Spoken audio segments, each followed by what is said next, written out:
지난 한 주간 동안 하나님을 갈망하며 사셨습니까? 하나님을 갈망하는 삶은 신나는 일이기도 하고 기대되는 일이기도 합니다.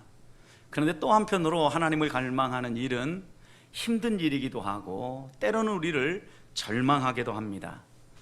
왜냐하면 우리가 하나님을 갈망하며 하나님 앞에 가까이 나아가면 나아갈수록 우리가 어떤 사람인가가 하나씩 드러나기 때문입니다. 하나님을 믿고 잘 따라가는 우리들의 모습도 있지만 하나님 앞에 서면 설수록 우리 안에 부족한 부분들이 하나하나 드러나면서 하나님으로부터 좀 멀리 떨어져 있는 우리들의 모습이 우리 스스로 절망하게 만들고 또 때로는 지치게 만들기도 합니다. 그렇지만 여호와를 갈망하며 하나님을 바라보면 바라볼수록 이 세상의 가치 그리고 또 불신앙과 싸울 수 있는 힘을 하나님이 공급해 주시고 힘들고 때로는 절망한다 할지라도 그 절망 속에서 우리를 일으키시는 하나님을 만날 수 있기 때문입니다.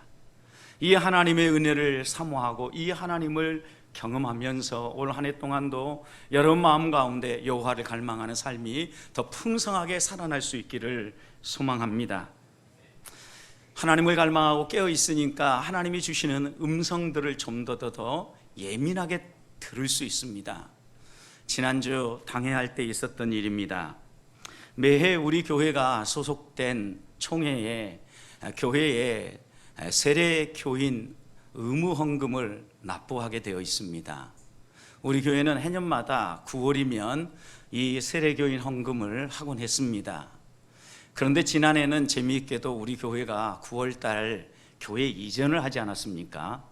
그러다 보니까 여러 가지 분주함 가운데 이 세례교인 헌금 납부하는 건을 놓쳐버린 겁니다, 시기를. 그래서 10월, 11월을 지나면서 이걸 납부해야지라고 하면서도 잊어버리고 그냥 지나가게 되었어요. 근데 연말 되면 이 세례교인 헌금을 꼭 다시 한번 체크하는 순서가 있는데 총회 기부금 납입 증명서를 떼주려고 할 때 총회 서류가 반드시 첨부되어야만 효력이 있습니다. 그래서 이 총회 서류를 떼려고 하면 총회에서 꼭 확인하는 게 뭐냐면 세례교인 헌금 냈습니까? 이거부터 확인합니다. 그래서 세례교인 헌금을 안 할 수 없는 구조를 총회가 이렇게 만들어 놓았는데 올해는 저희가 얼떨결에 지나가 버렸잖아요. 그래서 이 증명서류를 떼려고 할 때 세례교인 헌금을 어쩔 수 없이 낼 것 같으니까 그때 내야지 이렇게 생각을 하고 마음을 먹고 있었습니다. 그런데 서류 발급 요청을 전화로 하면서 이야기를 나누고 우리 교회가 이래서 여러 가지 형편이 이렇다라는 것을 이야기했더니 그냥 서류를 발급해 주시겠다는 거예요. 야, 이런 은혜가 있다니 제 마음속으로 감사가 되더라고요. 우리 교회의 여러 가지 재정적 형편이 그다지 넉넉지 못하다는 걸 아시고 한 해는 그냥 지나가게 해주시는가 보다 감사가 됐습니다. 그래서 당회에서 또다시 세례교인 헌금 어떻게 됐습니까? 라고 확인하시는 분이 계셔서 2차 저차 해서 이렇게 잘 마무리가 되었습니다.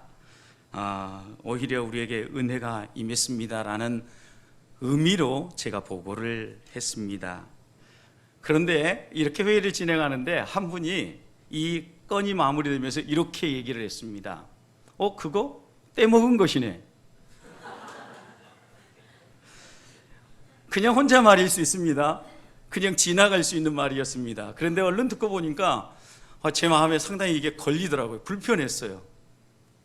그런데 이제 저 같은 목회자는요, 마음에 걸리는 일이 있거나 불편한 일이 있으면 빨리 풀어야 제 개인의 신앙에도 좋고 또 하나는 목양에도 도움이 되거든요. 월요일 새벽에 하나님 앞에 나와서 기도를 했습니다.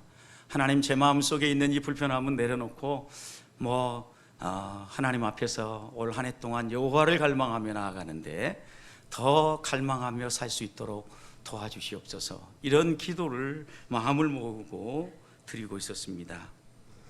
그런데 재밌게도 이 불편함이 사라지지 아니하고 하나님께서 제 중심을 더 찌르는 게 하나가 있었습니다. 무엇이었을 것 같습니까, 여러분? 말씀하신 분은 어떤 의미로 이야기했는지 알 수는 없어요. 그것과는 아무 상관이 없어요. 근데 분명한 것은요, 그것은 떼먹은 것이네 라는 이 말이요, 제 가슴에 꽂혔어요. 여러분, 떼먹은 것은 뭐예요? 하면 돼요, 안 돼요? 하면 안 되는 일이에요. 떼먹었다는 얘기는 마땅히 할 일을 하지 않은 거죠.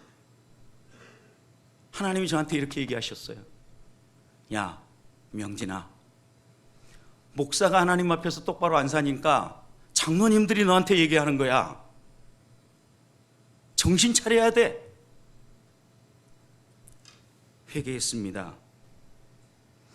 하나님, 제가 바른 길 갈 수 있도록 좋은 동역자를 붙여주셔서 고맙습니다.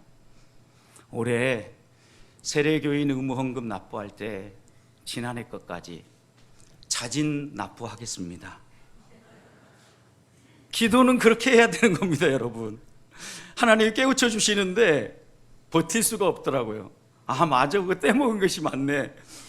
저는 이거는 그냥 양해를 구하면 지나가면 될 거라고 생각을 했는데, 양해를 구하고 지나갈 문제가 아니더라고요. 이게 떼먹은 건 떼먹은 거예요.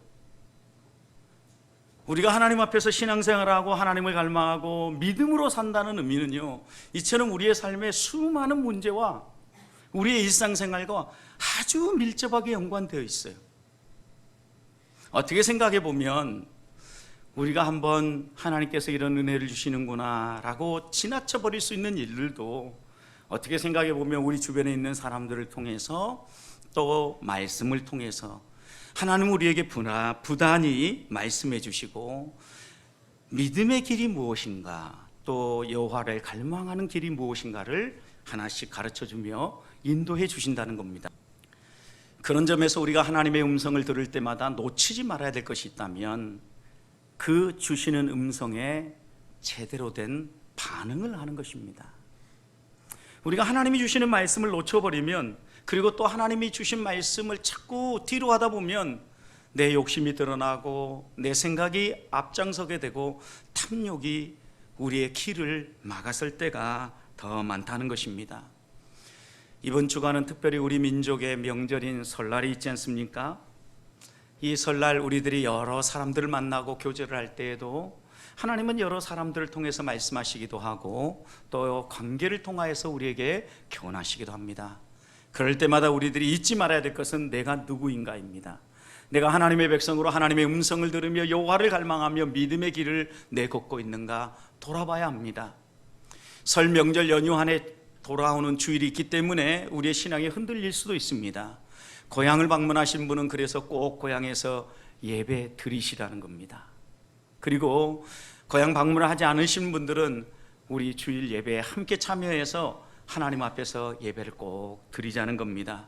어떻게 보면 이런 일들을 통하여서 우리의 신앙을 다시 한 번 더 점검하고 하나님 앞에 한 발 더 갈 수도 있고, 하나님께서 원하시는 게 무엇인가를 우리의 마음속에 새길 수 있기 때문입니다. 올 한 해 동안 하나님을 갈망하면서 우리 안에 하나님이 원하는 삶, 주님을 닮아가는 삶, 내 삶에서 하나님의 뜻대로 행하지 않은 것들이 있다면 하나하나씩 빼가면서 하나님을 닮아갈 수 있기를 소망합니다. 그러기 위해서는 하나님을 알아야 합니다. 하나님을 제대로 배워야 합니다. 우리 안에 하나님을 알아가는 지식이 있어야 된다는 겁니다.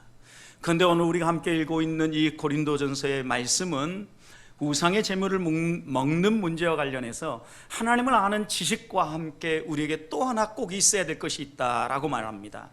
하나님이 어떤 분인가 알고 하나님이 내게 주신 말씀이 무엇인가를 분명히 깨닫고 행할 때에 너희의 마음속에 이것이 있는가 살펴라 라고 말씀하시는 것은 바로 이웃을 향한 사랑입니다. 사랑.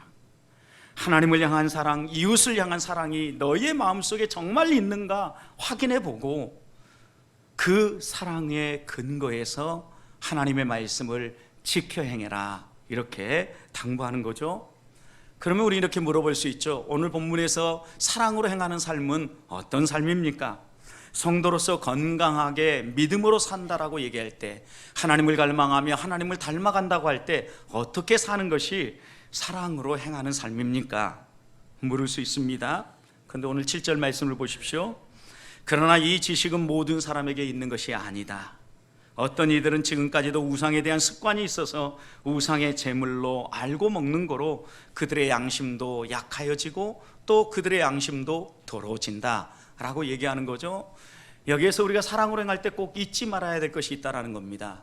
우리가 가진 지식과 동일한 지식을 가진 사람도 있지만 다 똑같은 지식을 가지고 있는 건 아니라는 겁니다.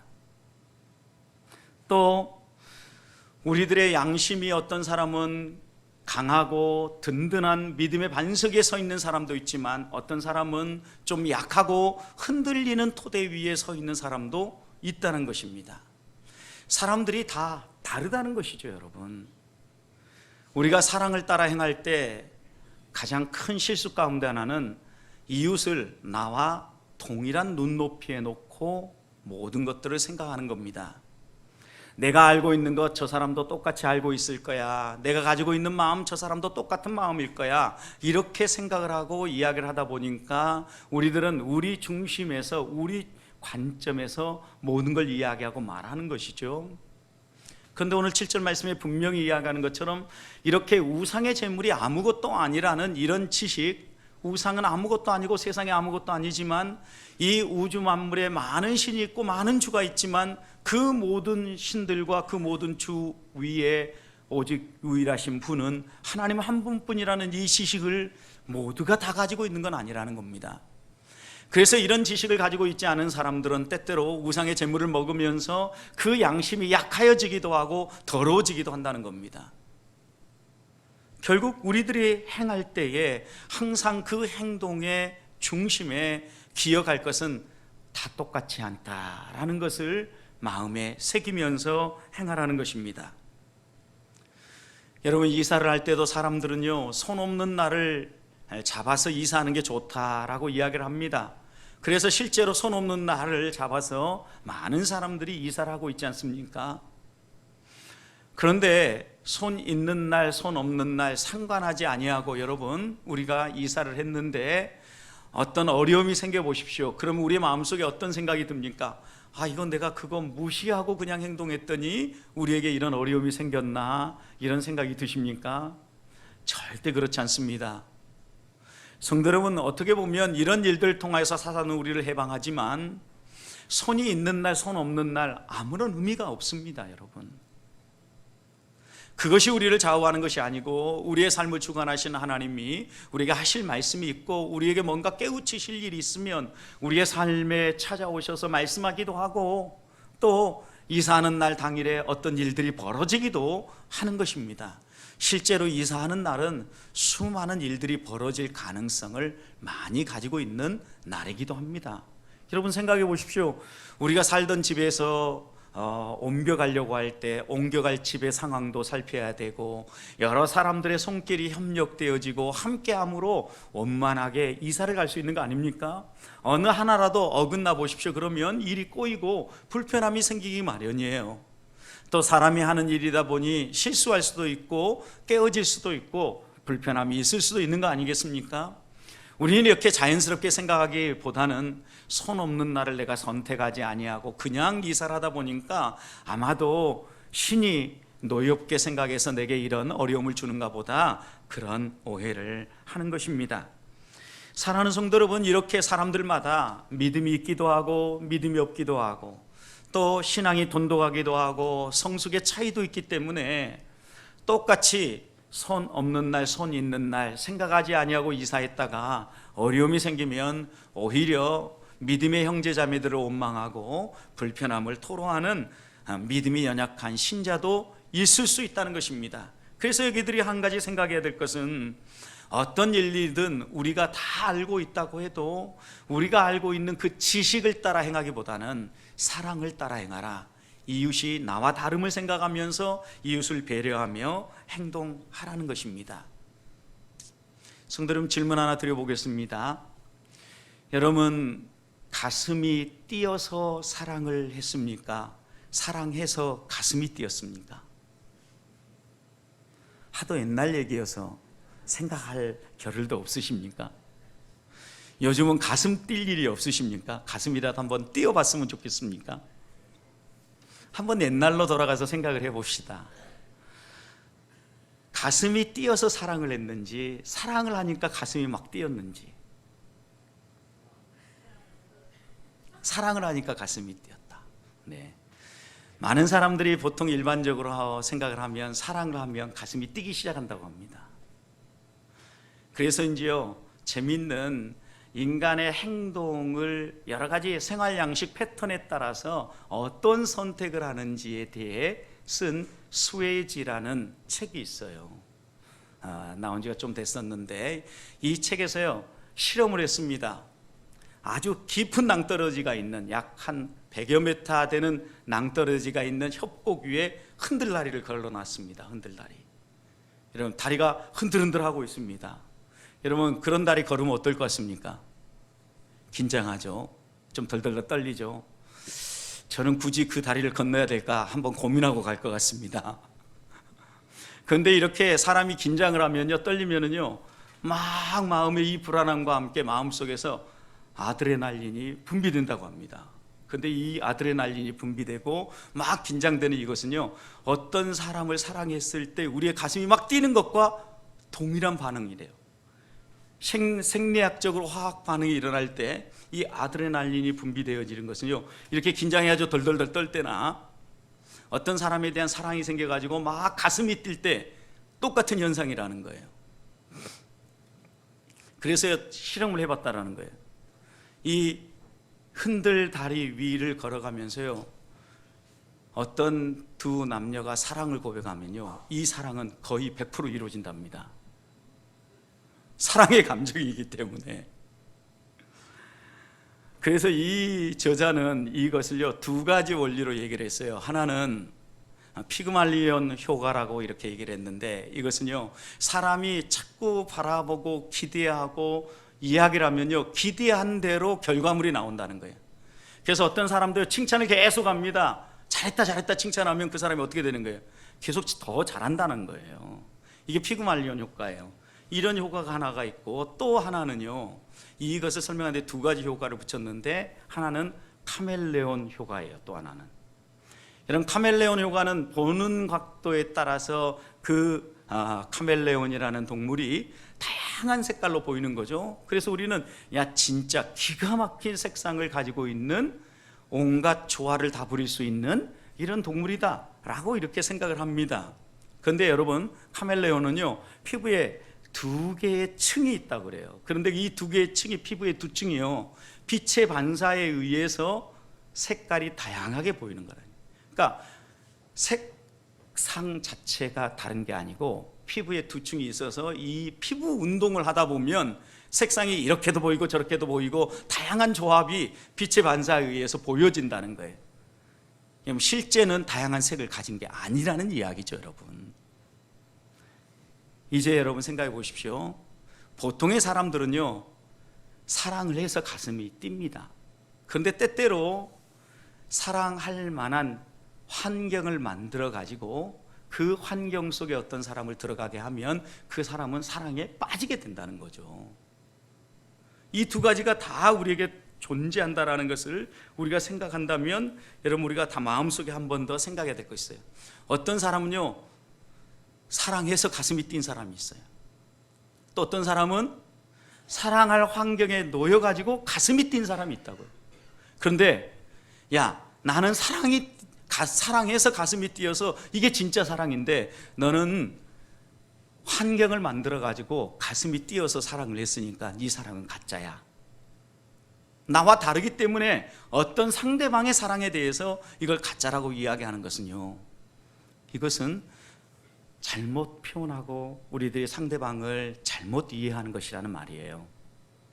이럴 수도 있고 저럴 수도 있는 여러 가지 환경들이 있는데, 우리가 신앙생활할 때 우리의 신앙이 하나님을 더욱더 의지하고 하나님을 바라보기 위해서는 이웃이 나와 다르다는 걸 생각하고, 이웃의 경험, 이웃의 생각, 이웃의 환경을 배려하고 받아들이고 다름을 인정해 주는 것부터 우리들이 하나님을 더욱더 갈망하고 하나님을 더욱더 예배하고 하나님의 백성답게 살아갈 수 있는 길이 열린다는 겁니다. 왜냐하면 이것을 인정하지 않으면요, 이 다름을 인정하지 않으면요, 갈등이 생기게 되고, 갈등은 사람들의 관계를 불편하게 만듭니다. 여러분, 갈등 상황에 있어 보십시오. 불편한 관계 속에 있어 보십시오. 아무리 하나님을 바라보고 하나님을 부르며 하나님 앞에 가까이 나아가려고 해도요, 우리의 믿음이 흔들리기 시작해요. 건강하게 신앙생활하기 어렵다고요. 그런 점에서 하나님을 갈망하고 하나님을 의지하고 믿음의 이 성숙을 향하여 우리가 달려가기 위해서는 우리가 적어도 이런 갈등 속으로 들어가지 않기 위해서 이웃을 배려하는 사랑을 해야 되겠다는 겁니다.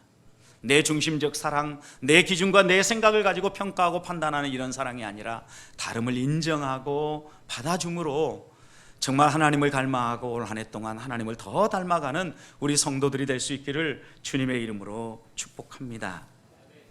두 번째, 사랑으로 행하라는 말씀은요, 관계를 맺을 때 너희가 선한 영향력도 미칠 수 있고 악한 영향력도 미칠 수 있는데, 악한 영향력이 아니라 선한 영향력을 미치며 살아라.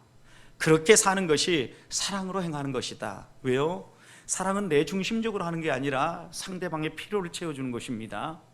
그리고 상대방이 원하는 걸 채워주는 것입니다. 그러려고 하면 상대방을 배려해야만 사랑 행위가 나올 수 있지요. 여러분, 이렇게 상대방을 배려하고 상대방을 이해하는 행동을 하려고 하면 우리가 항상 선한 영향력을 미칠 수 있어야 돼요. 아무리 성경이 가르치고 지식적으로는 옳다고 해도 상대방에게 악한 영향력을 미치면서 상대방의 문을 닫게 만들고 하나님을 더 멀어지게 만든다고 하면 그것은 사랑으로 행하는 게 아니라는 말씀입니다.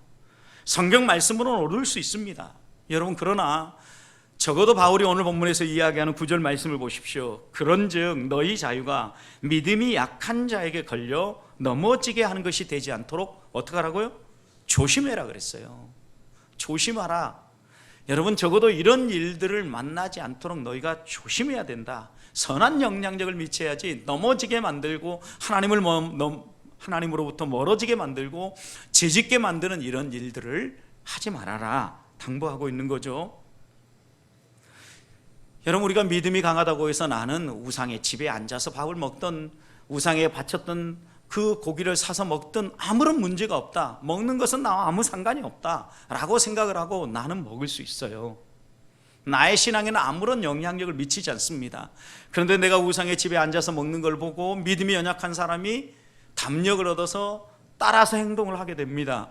그런데 그 사람은 아직 믿음이 연약하기 때문에 아직도 여전히 우상의 습관이 있기 때문에 우상의 집에 앉아서 그 우상에게 드려진 제물을 먹으면 어떻게 된다는 거예요? 양심이 약하여지고 또 그는 양심이 오염된다는 거예요. 결국 그렇게 하면 믿음이 연약한 사람을 넘어지게 만드는 결과를 낳게 된다는 거예요. 만약 이런 상황이라고 하면 어떻게 하라는 겁니까? 우상의 집에 앉아서 제물을 먹지 말라는 거죠, 여러분. 이웃을 배려하라는 거예요. 그래서 8절 보십시오.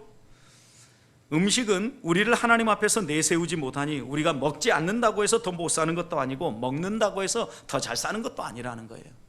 여러분, 음식이 하나님과 나와의 관계에서 아무런 영향력도 미치지 못한다는 거예요. 술, 담배 문제를 이야기했으니까 또 얘기해 봅시다. 여러분, 술 마시고 담배를 피는 거, 이 건도 여러분 하나님과의 관계에서는 이거는요 아무런 상관이 없어요. 여러분, 이상합니까? 갑자기 막 갈등이 생기십니까? 그런데 여러분, 술 먹고 담배 피는 이걸 가지고 저 사람 신앙이 그것밖에 안 돼. 그리고 또 술, 담배를 한다고 해서 저 사람은 하나님을 제대로 안 믿는 사람이야. 여러분, 이렇게 이야기하는 것은 우리가 하나님의 자리에 올라가는 게 넘어서는 거예요. 여기 본문 분명히 보십시오. 우리를 하나님 앞에서 음식을 먹었다 안 먹었다고 해서 내세우지도 못하고 그것 때문에 우리가 또 못 쓰는 일도 아니라는 거예요. 아무런 문제가 없다는 거죠. 이거는 하나님 앞에서 다른 사람과 비교하면서 저는 저 사람 같지 않음을 감사합니다. 이게 누구의 기도예요? 바리새인의 기도입니다. 여러분, 세리의 기도는 어떠했습니까? 하나님, 저는 죄인입니다. 자신을 살폈고 자신이 하나님 앞에서 해결해야 될 문제를 내려놓고 기도한 거죠. 여러분, 그런데 하나님 앞에서 다른 사람과 비교해서 내가 이렇다 저렇다 라고 얘기하는 것, 무엇을 먹었다 무엇을 안 먹었다, 이것은요 그다지 중요한 문제가 아니라는 거예요. 음식을 먹느냐 안 먹느냐가 문제가 아니라 내가 음식을 먹음으로 말미암아 이 먹는 행위가 이웃에게 어떤 영향력을 미치는가를 생각하라는 겁니다. 10절 보십시오. 지식이 있는 내가 우상의 집에 앉아 먹는 것을 누구든지 보면 그 믿음이 약한 자들의 양심이 담력을 얻어서 그들도 우리처럼 먹다가 어떻게 된다는 거예요? 양심이 약하여지고 또 오염된다는 거예요. 더러워진다는 거예요. 제가 여러분 믿음이 돈독하고 이 음식이 우리의 신앙생활에 아무것도 없다라고 이렇게 설교했으니까 돌아오는 주일날 우리 성도들이 많이 가는 곳에 앉아서 딱 치킨 한 마리 시켜놓고 시원한 생맥주 한 잔 시켜가지고 이야 맛있다고 먹고 있다고 생각해 보십시오. 그러면 여러분 어떤 생각이 드십니까? 야 나도 목사님 옆에 가서 같이 한번 대작을 해야 되겠다 이런 생각이 드십니까? 야 못 본 척 하든지 아니면 야 내가 교회를 잘못 선택한 것 같은데 목사님 저러면 목사님 무슨 말씀을 우리에게 전해줄 수 있을까? 이런 고민을 하지 않겠어요 여러분? 만약에 이런 영향력을 미친다면 어떡하라는 거예요? 먹지 말라는 거죠 여러분. 선한 영향력을 미치는 삶, 이게 뭐예요? 사랑을 따라 행하는 거예요. 내가 설령 이게 말씀에 아무런 문제가 없고 말씀을 따라 살아가는 삶이라 할지라도 이것이 이웃에게 악한 영향력을 미치라면 멈추어 설 줄 아는 것이 뭐예요? 사랑을 따라 행하는 것이고 이웃을 배려하는 삶이라는 겁니다. 여러분 우리가 그렇게 배려하지 않으면 11절 우리를 보는 사람들의 결과가 어떻게 나오는가 보십시오. 그러면 내 지식으로 그 믿음이 약한 자가 어떻게 돼요? 멸망하게 된다 그랬어요 여러분. 근데 멸망하는 것 여러분 이런 일로 우리가 사용되어서는 안 되지 않겠습니까? 하나님 앞에서 우리로 말미암아 죽어가는 영혼들이 살아나고 하나님 앞에 한 발 더 나오고 하나님을 더욱더 의지하고 하나님 앞에 가까이 나아가야 되지 않겠습니까? 또 돌아오는 설 명절 우리가 여러 믿는 친지도 있지만 믿지 않은 친지들도 만날 거 아닙니까? 여러분 이런 관계 속에서 아무리 성경적으로 옳고 믿음으로 옳다고 해도 여러분 우리들의 행위로 말미암아 그들이 오히려 더 넘어지고 하나님으로부터 멀어지고 더 큰 죄 가운데 빠지게 된다면 어떻게 하라는 거예요? 상대방을 배려하고 어떻게 행동해야 될 것인지 결정하라는 거예요. 여러분 우리는 제사의 자리에서 우상을 숭배하는 예식인 절하는 행위 어렵습니다. 하면 안 됩니다. 그런데 여러분 우리들이 아예 그 자리에 참여하지도 않는 것 이것은 문제가 있을 수 있습니다. 필요하다면 제사의 음식 준비해 준다고 해서 문제가 되는 거 아닙니다 여러분. 함께 참여해서 함께 준비하기도 해야죠. 그리고 안 믿는 어른들이 계셔서 설날 아침 차례상을 차려야 된다라면 또 차례상을 차릴 수는 있습니다. 그러나 우리의 신앙의 중심이 하나님 앞에서 흔들리지 아니하고 이것이 죄짓지 않고 상대방에게 악한 영향력이 아니라 선한 영향력이 미칠 수 있도록 우리의 신앙을 다듬고 믿음 안에서 나아가야 되겠다는 것입니다. 하나님이 원하시는 삶입니다. 한 주간 우리가 이렇게 살아낼 수 있기를 주님의 이름으로 축복합니다. 마지막입니다. 우리들이 이웃을 배려하며 사랑으로 행해야 되는 아주 중요한 이유 가운데 하나는 그들도 우리와 똑같은 형제이기 때문입니다 여러분. 오늘 11절 말씀 보십시오. 그러면 내 지식으로 그 믿음이 연약한 자가 멸망하지 않겠느냐. 그런데 그 형제가 누구라고 이야기를 합니까? 그 형제는 그렇게 멸망당한 형제는 너의 지식 때문에 넘어진 그 형제는 그리스도께서 위하여 죽으신 누구다?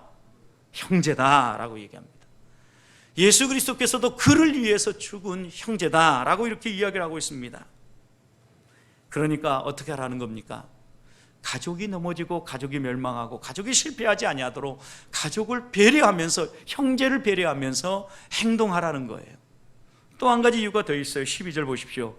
이같이 너희가 형제에게 죄를 지어 그 약한 양심을 상하게 하는 것이 곧 누구에게 하는 것이다? 그리스도께 하는 것이다. 그래서 여기에서는 뭐라고 얘기했습니까? 그리스도께 뭐 하는 것이에요? 죄 짓는 것이다 그랬어요 여러분. 죄 짓는 것이다. 여러분 우리는 성경의 말씀을 따라서 믿음으로 행했습니다. 그런데 결과는 어떤 결과를 낳았습니까? 그리스도께 죄 짓는 결과를 낳았습니다. 이럴 수 있습니까 여러분? 왜 이런 일이 벌어집니까? 상대방을 고려하지 않기 때문입니다. 여러분, 성도는요, 신앙생활할 때 상대를 무시하고 상대를 투명인간 취급하고 행동하면 안 되게 되어 있습니다. 제가 선언에서 얘기한 것도, 여러분, 제가 어떤 이야기를 듣던, 또 우리 장로님들이 어떤 말로 그냥 지나가면서 말씀하시던 그냥 지나칠 수도 있습니다. 또 몰라요, 어떤 때는 그냥 지나간 이야기였을 수 있습니다. 그런데 그날따라 하나님께서 딱 제 마음속에 한 말씀을 품게 만든 거죠. 떼먹은 것이네. 아, 정말 그런가? 돌아보게 되고 하나님이 정말 원하는 삶은 무엇인가 되새겨보니까 오히려 무엇이 옳은가에 대한 것부터 문제가 있더라는 거죠. 아예 이 문제는요, 하나님의 말씀을 따라 행한 것도 아니에요. 여러분, 우리의 삶에는요, 하나님의 말씀을 따라 행하다가 이웃을 배려하지 않으므로 넘어지고 죄짓는 것도 있지만, 때로는요, 이렇게 인간관계를 소중하게 생각하면서 생활하다 보면 저처럼 제가 잘못 가고 있는 길들을요, 하나님이 음성을 들려주고 깨우치기도 한다는 거예요. 그런데 어떻게 우리가 옆에 있는 이웃들을 무시하고 또 투명인간 취급하며 살 수 있겠습니까? 그런 점에서 옆에 있는 분들 한번 보십시오. 옆에 함께 있어주니까 고맙지 않습니까, 여러분? 한번 고마움을 한번 표현해 봅시다. 함께 예배해서 너무 좋아. 고마워. 우리 평생 같이 가자. 성도 여러분, 하나님 나라 갈 때까지 우리가 이렇게 신앙생활 하는 거예요. 옆에 믿음의 형제가 있고 믿음의 자매가 있으니까 우리가 믿음의 선택을 하며 한 발 한 번 더 갈 수 있는 거예요. 내가 보지 못하는 거 깨닫게 되어지고 이웃을 배려하면서 내가 하나님 앞에서 받은 말씀, 이 말씀이 옳은가 아니면 잘못 가고 있지는 않은가 점검할 수 있는 귀한 기회가 되는 거예요. 성도 여러분, 예수님께서도 그렇게 말씀하셨습니다. 마태복음 18장 6절에서 너희가 이 작은 한 사람이라도 실족하여 넘어지게 한다면 차라리, 이렇게 얘기했어요. 차라리 연자맷돌이 그 목에 달려서 깊은 바다에 빠뜨려지는 것이 나으니라. 두 가지를 얘기했어요. 두 가지 선택지가 있어요. 하나는요, 형제를 상처 주고 형제를 넘어지게 만드는 이런 일이 하나 있어요. 또 하나는 내 목에 연자맷돌이 달려서 깊은 바다에 빠뜨려지는 선택이 있어요. 여러분, 어떤 선택 하시겠습니까? 대답이 안 나오십니까?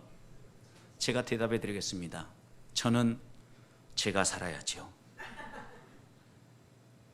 상처 한번 주고 말지, 이렇게 선택을 많이 합니다. 그런데 우리 주님의 선택은 정반대입니다. 형제를 실족하게 만들고 형제를 넘어지게 만들 바에는 어떻게 하라는 거예요? 차라리 너가 더 고난받는 일을 선택해라. 여러분, 이 본문은 잘못 읽으면 안 돼요. 형제를 실족하게 할 바에는 차라리 죽어라, 이 소리가 아니에요.